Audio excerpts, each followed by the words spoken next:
अस्सलाम वालेकुम, Mohammad Iqbal Khan advocate with new legal lecture. आज का जो हमारा लीगल लेक्चर है वो है will by the pregnancy and will for the pregnancy, यानी प्रेगनेंसी की वसीयत और प्रेगनेंसी के लिए वसीयत। ये आज का हमारा लेक्चर है, यानी हमल के बारे में वसीयत और हमल के लिए वसीयत क्या होती है। लीगल में अगर हम बात करते हैं, लॉ की बात करते हैं, देखिए हमल प्रेगनेंसी से मुतालिक वसीयत दो किस्म की होती है। या तो प्रेगनेंसी के बारे में वसीयत की जाती है या प्रेगनेंसी के लिए वसीयत की जाती है।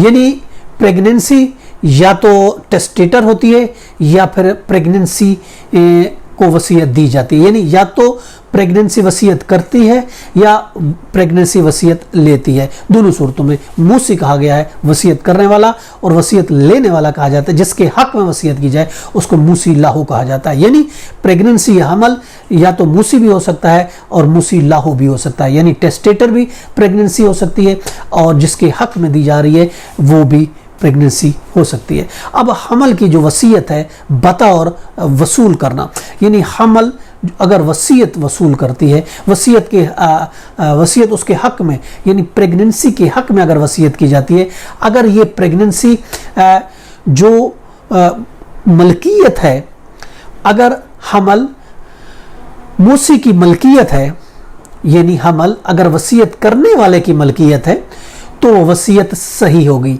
यानी प्रेगनेंसी वसीयत करने वाले के किसी जानवर, मसलन गाय, घोड़ा, बकरे वगैरह की हो जिसका वो मालिक है।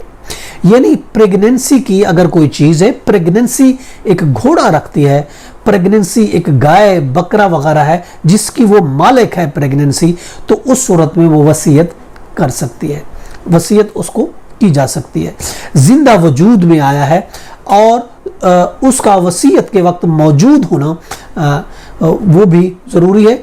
मालूम हो गया कि वो जिंदा है तो वसीयत दुरुस्त होगी, और अगर ऐसा नहीं है तो वसीयत दुरुस्त नहीं होगी। अगर ये बच्चा मुर्दा पैदा होता है तो वसीयत फिर बातिल हो जाएगी। यानी अगर हम वसीयत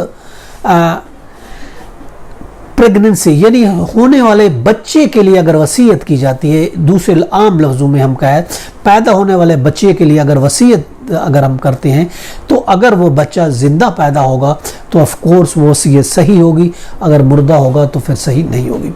अब अगर वसीयत की अगर हम बात करते हैं, अगर वसीयत करने वाला जो है वो प्रेगनेंसी के लिए वसीयत भी बिल इत्तेफाक सही होगी, इसलिए वसीयत मिरास की तरह है। और जो प्रेगनेंसी है, बच्चा मिरास पाने का अहल है, लिहाजा वो वसीयत पाने का, जो बच्चा जो प्रेगनेंसी अपनी ले सकता है, मिरास ले सकता है, वरासत ले सकता है। एक बच्चा भी पैदा नहीं हुआ, वो अभी प्रेगनेंसी में है, तो वो भी वरासत का हिस्सेदार बनेगा। इस पर हमारे लीगल लेक्चर मौजूद है।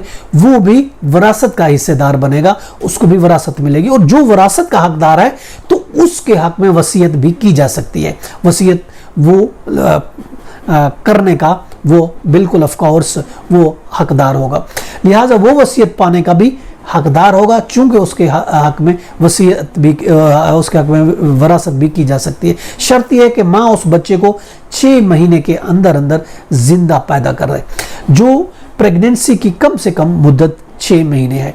और बाज़ के नज़दीक ये टेस्टेटर की मौत के वक्त से शुमार होगी, ना कि वसीयत के दिन के से शुमार होगी। लेकिन अगर मुर्दा पैदा होता है बच्चा तो वसीयत बातिल हो जाएगी, इसलिए कि मुर्दा बच्चा ना तो वरासत का हकदार है और ना वो वसीयत का हकदार है। मालिकी फ़िक़्ह की राय मुख्तलिफ है। उनके यहाँ उसके महरूम होने के लिए ज़रूरी है कि वसीयत, उनके लिए ये कि वसीयत करना भी जायज़ है।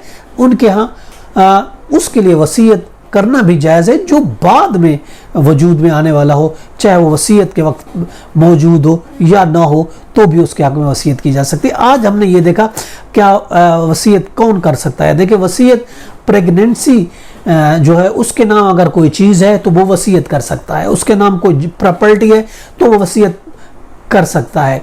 यानी जो बच्चा पैदा नहीं हुआ उसके यहाँ अगर कोई प्रॉपर्टी है तो भी वसीयत कर सकता है, और जो बच्चा पैदा नहीं उसके लिए भी वसीयत की जा सकती है, उसके हक में भी की जा सकती है और वो खुद भी वसीयत